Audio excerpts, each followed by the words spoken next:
ሰው ክርስቶስን ሲከተል ሰይጣን በማንም ይመጣ ወይ በኖሯችን ወይ በህይወታችን ይመጣል። እንደዛ ነው የሚያደርገው። ለዚያ መዘጋጀት ያስፈልጋል።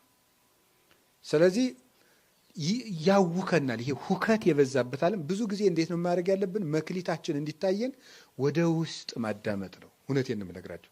ወደ ውስጥ ማዳመጥ፣ ከራስ ጋር ሰብሰብ ማለት፣ ዝም ያለ ህይወትን መውደድ፣ እንዲሁ ከብዙ ሰው ጋር ማውራትን ሁሉ ሰብሰብ ማድረግ። ወሬ ራሱ ያባክናል። አይታችኋል? አሁን በጣም ከብዙ ሰው ጋር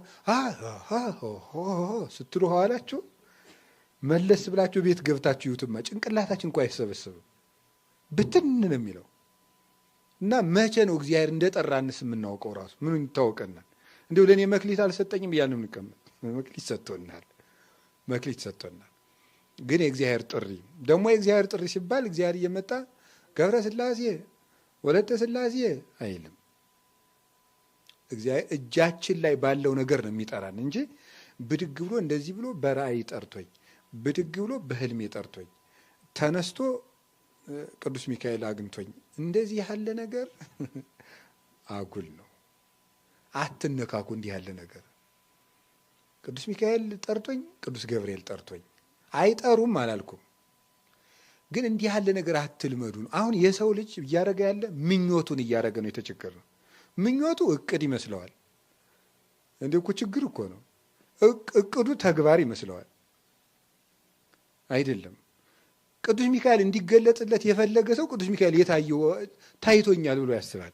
እንዴ አንድ ሰው ሚስት ሊያገባ ቢያስብ እንዳገባ ስላሰበ ያገባ ይሆናል? አይሆንም። አጭቶ ማግባት አለበት። አንድ ሰው ቤት መስራት ስለፈለገ ቤት የተሰራለት አይሆንም፣ መስራት ነው። እንደዚያ ነው። ስለተመኘን ብቻ ቅዱሳን ይገለጡልናል ማለት አይደለም።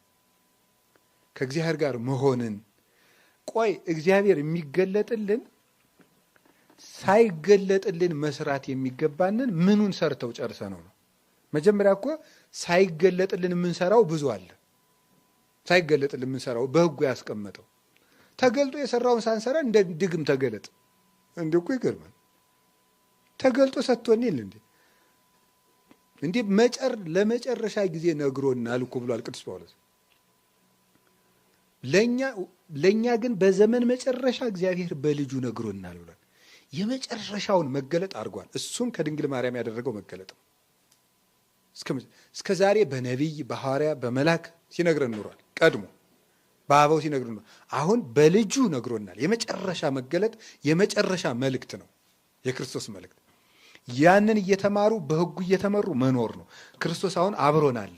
ስጋውን እንበላለን፣ ደሙን እንጠጣለን፣ ወንጌሉን እንማራለን፣ ሕጉን እንመራበታለን። ስለዚህ አብሮን አለ፣ ተለይቶን አይደለም ያለ። ደግሞ ምን ብሎናል? የማቴዎስ ወንጌል ምዕራፍ 28 19 ላይ እስከ ዓለም ፍጻሜ ከእናንተ ጋር ነኝ ብሎናል። ሐዋርያት እስከ ዓለም ፍጻሜ የሉም። ሐዋርያት በሾሟቸው ካህናት በምትገለገል ቤተ ክርስቲያን ክርስቶስ እስከ ዓለም ፍጻሜ አብሮን ነው ያለ፣ ብቻችን አይደለንም።